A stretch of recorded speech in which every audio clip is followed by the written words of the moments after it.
കോഴിക്കോട് താമരശ്ശേരി ഷഹബാസ് കൊലപാതക കേസിൽ അന്വേഷണം വ്യാപിപ്പിച്ചിരിക്കുകയാണ് പോലീസ്. ആക്രമണം ആസൂത്രണം ചെയ്ത സംഭവത്തിൽ കൂടുതൽ പേരിലേക്ക് പോലീസ് അന്വേഷണം നീങ്ങും. അതേസമയം മെറ്റ ഡിജിറ്റൽ തെളിവുകൾ ലഭ്യമാക്കിയ ശേഷം കൂടുതൽ പ്രതികളെ ഉൾപ്പെടുത്തിയാൽ മതി എന്നാണ് അന്വേഷണ സംഘത്തിന്റെ തീരുമാനം.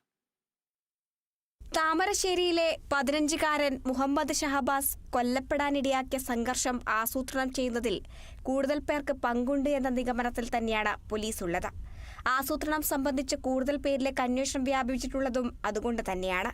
എന്നാൽ ബഹുരാഷ്ട്ര സാമൂഹ്യ മാധ്യമ ശൃംഖല കമ്പനിയായ മെറ്റയിൽ നിന്നും ഡിജിറ്റൽ തെളിവുകൾ ലഭിച്ചതിന് ശേഷം മാത്രം കൂടുതൽ പേരെ പ്രതി ചേർത്താൽ മതിയെന്നാണ് അന്വേഷണ സംഘം കരുതുന്നത്.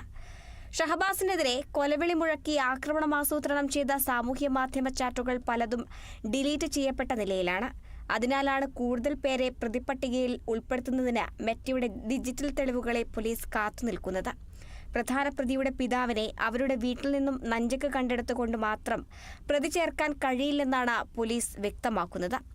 പ്രധാന പ്രതിയുടെ ഇളയ സഹോദരൻ കരാട്ടെ പരിശീലനം നടത്തുന്ന നഞ്ചക്കാണ് ആക്രമണത്തിന് ഉപയോഗിച്ചതെന്നും ആക്രമണത്തിനായി പ്രത്യേകം വാങ്ങിയതല്ല ഈ നഞ്ചക്കെന്നും പോലീസ് വ്യക്തമാക്കുന്നു.